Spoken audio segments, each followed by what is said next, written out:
டெஸ்டினிங்கிறது எந்த அளவுக்கு இருக்குதுங்கிறதுக்கு ஒரு சின்ன எக்ஸாம்பிள். நீங்க உங்க அப்பாவையோ உங்க அம்மாவையோ முடிவு பண்ணக்கூடிய பலம் உண்டா? இந்த அப்பாவுக்கும் இந்த அம்மாவுக்கும் இத்தனாம் தேதி இத்தனை மணிக்கு நான் இந்த ஆஸ்பத்திரியில் 7ஆம் நம்பர் வார்டில் 3ஆம் நம்பர் பெட்டில் பிறக்க போறேன்னு டிசைட் பண்ணி பிறந்தீங்களா? இட் வாஸ் கிவன், கொடுக்கப்பட்டது. உங்களுக்கு எவையெல்லாம் கொடுக்கப்பட்டவையோ அவையெல்லாம் டெஸ்டினி, விதி. நம்ம அப்பா யாரு, நம்ம அம்மா யாரு, வந்துட்டோம், அவங்க கருவுல பிறந்துட்டோம், அவங்க வீட்டில் வளர்றோம், இதையெல்லாம் நாம மாற்ற முடியாது. அது நடந்துருச்சு. எவையெல்லாம் நடந்து விட்டதோ அவை எல்லாமே டெஸ்டினி தான். ஆனா ஒன்னே ஒன்று இருக்கு வச்சுங்க, அதாவது இந்த எல்லாமே விதின்னு சொல்ற குரூப் ஒன்று இருக்கு. இல்ல இல்ல விதினே ஒன்று கிடையவே கிடையாது, எல்லாமே மனிதனுடைய ஃப்ரீ வில், முயற்சி தான் அப்படின்னு சொல்ற விஷயம் இருக்கு. நீங்க வாழ்க்கையவே பிராக்டிக்கலா புரிஞ்சுக்கணும். இப்ப நாம பல பேர் ஃபேஸ்புக் வச்சிருப்போம். ஃபேஸ்புக்கில் அல்லது நம்முடைய வாட்ஸ்அப்பில் ஸ்டேட்டஸில் ஒரு ஃபோட்டோ வச்சுருப்போம். இந்த உலகத்தில் பாருங்க, கௌரிதாஸ் ஒரு தடவை பேசும்போது அழகாக சொன்னார், ஃபேஸ்புக்கில் அவன் வச்சிருக்கிற ஃபோட்டோ மாதிரியான அழகும் எவனுக்கும் கிடையாது, ஆதாரில் இருக்கிற மாதிரி அசிங்கமான மூஞ்சியும் எவனுக்கும் கிடையாது. ஆதாரில் இருக்கிற மாதிரி அசிங்கமான முகமும் எவனுக்கும் இருக்காது, ஃபேஸ்புக்கில் இருக்கிற மாதிரி அழகான முகமும் எவனுக்கும் இருக்காது. இதுவும் ஜோடிக்கப்பட்டது, அதுவும் ஜோடிக்கப்பட்டது. அது மாதிரி லைஃப்ல நீங்க டெஸ்டினி தான் எல்லாம் அப்படிங்கிறதும் ஜோடிக்கப்பட்டது, எல்லாமே ஃப்ரீ வில் அப்படிங்கிறதும் ஜோடிக்கப்பட்டது.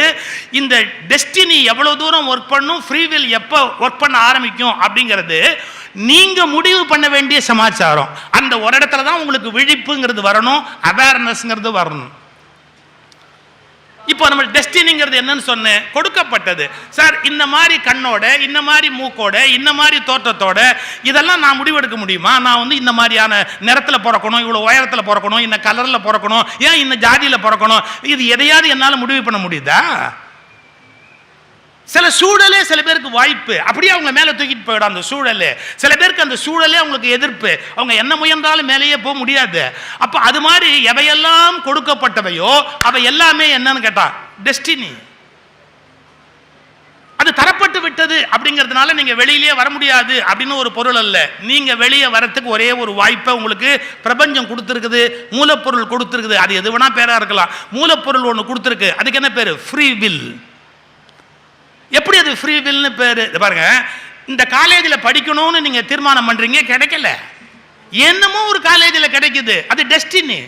வேற வழியே கிடையாது, அங்கதான் போய் படிச்சாகணும், வேற வழியே கிடையாது, டெஸ்டினி. ஆனா அங்க படிச்சா கூட நான் கவனமா படிச்சு என்னால முன்னுக்கு வர முடியுங்கிற முடிவை நீ எடுத்து உழைக்க ஆரம்பிச்ச அப்படின்னா நீ இந்த வாழ்க்கையில உயர முடியும். அப்ப டெஸ்டினிங்கிறது 50% பிளே பண்ற போது ஓ ஃப்ரீ வில்ல நீ ப்ராப்பரா யூஸ் பண்ணிக்கிட்டே வந்தேன்னா, அந்த அனதர் 50% கரெக்டா நான் யூஸ் பண்ணேன்னா டோட்டலா வாழ்க்கையை மாத்தி அமைக்கலாம். ஆனா 90% மக்கள் எப்படின்னு கேட்டீங்கன்னா, டெஸ்டினியை ரூல் பண்ண விட்டுருவாங்க.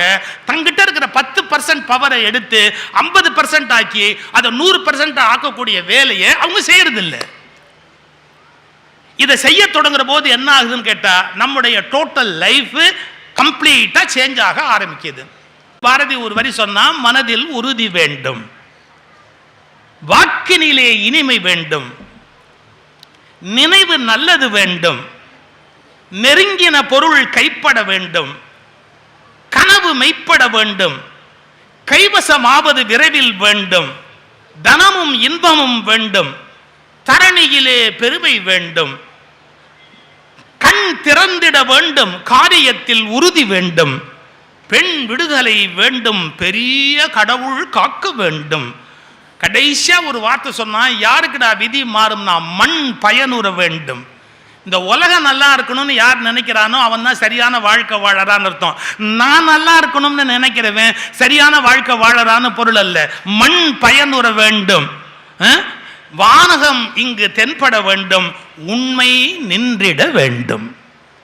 பாரதி தன்னுடைய விருப்பத்தை பதிவு பண்றான். இந்த உலகத்துல உண்மை ஜெயிக்கணும், அப்படி ஜெயிக்கணும்னா என்னென்ன நடக்கணும் அப்படின்னு பட்டியல் போட்டான். அதுல முதல் விஷயம் மனதில் உறுதி வேண்டும். நான் முதலே சொல்லிட்டேன், மனம் என்பதே இன்னதுன்னு தெரியாது. அதில் subconscious mind 9 times powerful. Conscious மைண்டால் நீங்கள் எடுக்கிற முடிவை அந்த சப்கான்ஷியஸ் மைண்டை வச்சு ஜெயிக்கிறது கஷ்டம். புரிஞ்சுதா? ஒரு சின்ன உதாரணம் சொல்கிறேன். நான் ஒரு ஊருக்கு கிருத்திகையும் போது ஆடி கிருத்திகைக்கு பேசுறதுக்கு போயிருந்தேன். நான் போயிருந்த சந்தர்ப்பத்தில் பாடுறதுக்கு ஒருத்தர் வந்திருந்தார். அவர் அப்போ ரொம்ப பிரபலம். அவர் நான் யாருன்னு சொல்ல முடியாது, ரொம்ப பிரபலமான ஒரு பாடகர். அவர் வந்திருந்தார். படிவிழா அது. அவர் உட்காந்துருக்கிறாரு, நாங்கள்லாம் உட்காந்துருக்குறோம். அந்த வீட்டை பண்ணையார் வந்து பிரமாதமாக விருந்து, காலையில் வாங்க டிஃபன் சாப்பிடலாம்னு கூட்டிகிட்டு போகிறாரு. அருமையான விருந்து. இவரை கூப்பிட்டாங்க, யார் பாடகரையும் கூப்பிட்டாங்க, வாங்களேன் டிஃபன் சாப்பிட்டு வந்துடலாம். அவர் சொன்னார், கிருத்திகை நான் விரதம்னாரு. இன்னைக்கு கிருத்திகை நான் விரதம் அப்படின்னார். நாங்கள் போயிட்டோம், எங்களுக்கு என்ன அதை பற்றி என்ன கவலை, நாங்கள் பாட்டுக்கு போயிட்டோம். நாங்கள் சாப்பிட்டுட்டு வந்த உடனே அந்த பிரபலமான பாடகருக்கு மிருதங்கமும் தபேலாவும் ஒரு ஆள் வாசிப்பான். முகம் குறும்பு பிடிச்சவன் அந்த ஆள். அவன் நேரம் அங்கேருந்து வந்து அந்த கையை அப்படி அப்படி அப்படி தேய்ச்சிட்டு அவர் மூக்கு கிட்ட வச்சு, அண்ணா இதை கொஞ்சம் மோந்து பாருங்களேன், அண்ணா இதை ஒரு நிமிஷம் மோந்து பாருங்களேன், அண்ணா இதை ஒரு நிமிஷம் மோந்து பாருங்களேன் அப்படின்னா. எதுக்குண்ணா? அந்த நெய் வாசனை. இந்த பாருங்க என்ன அந்த கேசரியா அது வாயிலேயே நிக்கலன்னா போட்டா வழிக்கிண்டு போறது, அப்படி டப்புன்னு அப்படியே உள்ள போயிடுது. இது கொஞ்சம் மோந்து பாருங்களேன். அந்த வடை இருக்க வடை ஃபர்ஸ்ட் லேயரும் செகண்ட் லேயரும், வடைக்கு லேயர் சொல்றான், ஃபர்ஸ்ட் லேயரும் செகண்ட் லேயரும் சம்பந்தமே இல்லை. தொப்பி மாதிரி மேலே நிற்கிறது அந்த வடை, கோல்டன் ப்ரௌன் கலர், அப்படி கம கம கம கம கம ஒரு வாசனையில் அப்படின்னு. இவர் இப்படியே பார்த்தாரு. அப்படியே சொல்ற, ஆனால் என்ன பண்ணுறதுண்ணா இன்னைக்கு கிருத்திகையாக போயிடுது அப்படின்னா, அப்புறம் பார்த்துக்கலாம் வாடா போயிட்டேன். ஆடிக்காது கிருத்திகையாவது 2 லேயரோட உளுந்த வடையை பார்த்ததுக்கப்புறம் அப்புறம் என்ன வேண்டியிருக்கு ஆடி கிருத்திகை? நீங்கள் ஒரு வினாடி யோசிப்பீங்க, இது என்ன பெரிய விஷயமானு. இப்போ சொல்லிட்டு போட்டுமா, உணவு விஷயத்தில் எவனுக்கு உறுதி இல்லையோ அவன் வாழ்க்கையில் உணர்வு விஷயத்திலும் அவனுக்கு உறுதி இருக்காது. எழுதி வச்சுங்க. உணவு விஷயத்தில் எவனுக்கு உறுதி இல்லையோ அவனுக்கு உணர்வு விஷயத்திலும் வாழ்க்கையில் உறுதி இருக்காது. இதை வச்சுதான் எல்லா ரிலிஜனுமே என்னமாவது ஒன்று சொல்லி பட்டினி போட்டான். இன்னைக்கு கிருத்திகை, முருக பக்தன்லாம் பட்னியா கடை, வைகுண்ட ஏகாதசி வைஷ்ணவெல்லாம் பட்னியா கடை, இன்னைக்கு வந்து சிவராத்திரி, இன்னைக்கு சைவன்லாம் பட்னி கடை. என்னத்தையாவது சொல்லி ஒரு நாள் பட்னி போடணும். பட்னி போடுற போது நான் சொல்றதை என் வயிறு கேட்கணும், நான் சொல்றதை என் உடம்பு கேட்கணும். அப்ப எப்ப முடியும்னு கேட்டா, மனசுல உறுதி வந்தாதான் முடியும். இப்ப சொல்ற, உணவில் உறுதி வராதவர்களுக்கு உணர்வில் உறுதி வராது. அந்த மனதில் இருக்கிற உறுதி பல அற்புதமான காரியங்களை கூட உலகத்தில் சாதிக்கும். நடத்த முடியாத செய்திகளை கூட இந்த உலகத்தில் நடத்தி வைக்கும். நீங்க நினைச்சே பார்க்க முடியாத பல சாதனைகள் எப்படி நடக்குதுன்னு கேட்டா, மனதில் இருக்கிற உறுதி தான். அந்த எண்ணங்களினுடைய வலிமை சேருகிற போதுதான் அப்ப சப்கான்சியஸ் மைண்ட் டோட்டலா செயலிழந்து போய் உட்கார்ந்துருக்கும். கான்சியஸ் மைண்ட் என்ன நினைச்சதோ அந்த காரியம் நடக்க தொடங்கும். மனதில் உறுதி வேண்டும். ஆனா அது மட்டும் இருந்தா போறாது. சிடு சிடுன்னு அடுத்தவன மனசு நோக வச்சா நல்லாவா இருக்கும்? வாக்கினிலே இனிமை வேண்டும். நம்ம எவ்வளவுதான் நல்ல மனம், நல்ல கூர்மையான மனமா இருந்தாலும் நம்ம வார்த்தையில கடுமையான சொற்களை பயன்படுத்துவோம் அப்படின்னா மற்றவங்க நம்மளை விரும்ப மாட்டாங்க. நான் அடிக்கடி சொல்றது தான் சாய்ஸ் ஆஃப் வேர்ட்ஸ். நீங்க எப்படி வேணா வார்த்தையை தேர்ந்தெடுத்துக்கலாம். ஒருத்தர் ரொம்ப அமைதியா இருக்கிறாருன்னா எப்படி சொல்லலாம்? சார் பசு மாதிரி ரொம்ப சாஃப்ட், சார் மாடு மாதிரின்னு சொல்லுங்க. பசுவுக்கும் மாடுக்கு என்ன பெரிய வித்தியாசம் இருக்கு? ஒண்ணுமே இல்லை, ரெண்டும் தமிழ் தான். சார் பசு மாதிரி சாதுன்னா ஒத்துக்குவான், சார் மாடு மாதிரி அப்படின்னா ஒத்துக்குவாங்க. சாய்ஸ் ஆஃப் வேர்ட்ஸ், வார்த்தையை கரெக்டா நம்ம தேர்ந்தெடுக்கணும். வாக்கினிலே இனிமை வேண்டும். நீ எது சொல்றியோ அதை சொல்லும் போது இனிமையோடு மற்றவங்களுக்கு சொல்றதுக்கு பழகணும். மனதில் உறுதி வேண்டும், வாக்கினிலே இனிமை வேண்டும். சார் முட்டாள்னு திட்டினாலும் ஒரே அர்த்தம் தான், அவர் குழந்தை மாதிரின்னு சொன்னாலும் ஒரே அர்த்தம் தான். 75 வயசான எருமையை பார்த்து நீ குழந்தை மாதிரின்னு சொன்னா என்னங்க அர்த்தம்? முட்டாள்னு சொன்னாலும் அதே அர்த்தம் தான். பட் நாம ஜாக்கிரதையா இருக்கணும். சார் குழந்தை மாதிரி அப்படின்ட்டு பேசாம போயிட்டே இருக்கணும். வாக்கினிலே இனிமை வேண்டும். அப்புறம் நினைவு நல்லது வேண்டும். நெருங்கின பொருள் வசப்பட வேண்டும். இன்னைக்கு நீங்க எவ்வளவு லட்சம் ரூபாய் கொடுத்து எத்தனையோ குருமார்கள்ட்ட ட்ரைனிங் கிளாஸ் போறீங்க. நான் ஒரு சேலஞ்ச் பண்றேன், அந்த சேலஞ்சை நீங்க லைஃப்ல அவங்க கிட்ட பண்ணி பாருங்க. மனுஷனுடைய மனசுல கெட்ட எண்ணம் தோணாம இருக்கிறதுக்கு வாய்ப்பு இருக்குதா?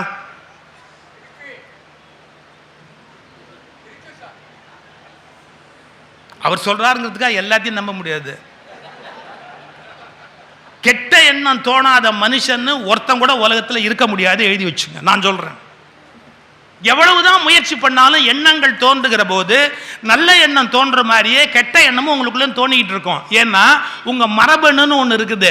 இந்த மரபணு ஜெனட்டிக்ஸ்ல நீங்க எத்தனாவது பரம்பரையில் எங்கேருந்து வர்றீங்களோ அதுக்கு தகுந்த பிஹேவியர், அதுக்கு தகுந்த திங்கிங், அதுக்கு தகுந்த தாட்ஸ் உங்களை அறியாமையே உங்களுக்கு உள்ளே வந்து கொப்பளிச்சுக்கிட்டு வரும்.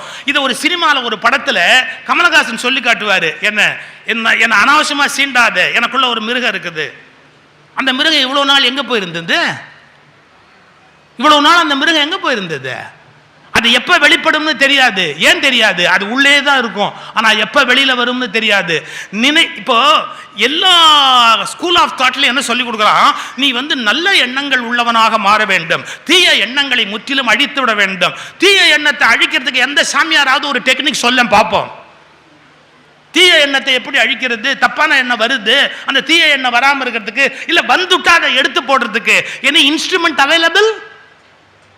இப்ப பாருங்களேன், ஒரு இடத்துல வந்து தப்பா அரிசியில கல் இருக்குது பாருங்க, கையை வச்சு இப்படி பொறுக்கி இப்படி வெளியே எடுத்து போடலாம். சில அரிசியில திருவண்ணாமலையே இருக்குது, அப்படி எடுத்து தூக்கி அந்தாண்ட போட்டுடலாம்.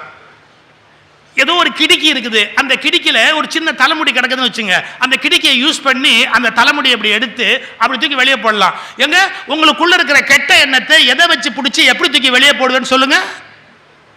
கெட்ட எண்ணமே இல்லாத இந்த உலகத்தில் இருக்கிறான்னு நினைக்கிறீங்களா? நீங்க விரும்பினாலும் விரும்பாட்டாலும் கெட்ட எண்ணம் வரும். நீங்க விரும்பினாலும் விரும்பாட்டாலும் சமயத்தில் கெட்ட வார்த்தையே உள்ளேந்து வரும். நல்ல வேளை நமக்குள்ள ஒரு லேயர் இருக்கு, அதாவது ஸ்டெபிலைசர் வச்ச மாதிரி, பவர் பிளக்சுவேஷன்ல காப்பாற்றுறதுக்கு ஒரு ஸ்டெபிலைசர் வச்ச மாதிரி நமக்குள்ள ஒரு ஸ்டெபிலைசர் இருக்கிறதால அது வெளியே வரல, அவ்வளவுதான். அந்த ஸ்டெபிலைசர் அவுட் ஆயிட்டா மனநல மருத்துவமனைக்கு போக வேண்டியதுதான். ஏன்? அவங்க எல்லாத்தையும் ஓப்பனா அப்படியே பேசிடுவாங்க. மனசுல என்ன இருக்கோ அது எதையுமே சொல்ல மாட்டாங்க. அந்த திருட்டு பைய வராம்பார் அப்படிம்பாங்க. நாம நினைச்சுக்குவோமே ஒழிய சொல்ல மாட்டோம். இனிமே சொல்ல ஆரம்பிச்சோம்னா நாமளும் மனநல மருத்துவமனைக்கு போக வேண்டிய அவசியம் கட்டாயமா வந்துடும். ஏன்னா நம்ம ஸ்டெபிலைசர் இன்னும் பிரமாதமா ஒர்க் பண்ணுது. அதாவது என்ன நினைக்கிறோமோ அதை சொல்லாதபடி தடுக்கிறதுக்கு நமக்குள்ள ஒரு வலிமையான ஒரு இன்ஸ்ட்ருமெண்ட் காத்துக்கிட்டு இருக்குது. ஸ்டெபிலைசர் புடிங்கிச்சுன்னு வச்சுங்க, அவ்வளவுதான். பவர் ஃபிளக்சுவேஷன்ல நீங்க ஆரம்பிச்சிருவீங்க, உலர ஆரம்பிச்சிருவீங்க. யாரை பத்தி என்ன தோணுதோ உண்மையை சொல்லுவீங்க. இந்த ஏதோ ஒரு படத்துல சுப்பையா சொல்வார், ஒரு வார்த்தை சொல்லிக்கிட்டுமா, ஒரு வார்த்தை சொல்லிக்கிட்டுமா, ஒரு வார்த்தை சொல்லிக்கிட்டுமா அப்படிம்பார். அப்படி எல்லா மனசுல இருந்தோ நல்லதோ கெட்டதோ உள்ள என்ன வருதோ வெளியே வந்து பாஞ்சுக்கிட்டே இருக்கும், நிறுத்த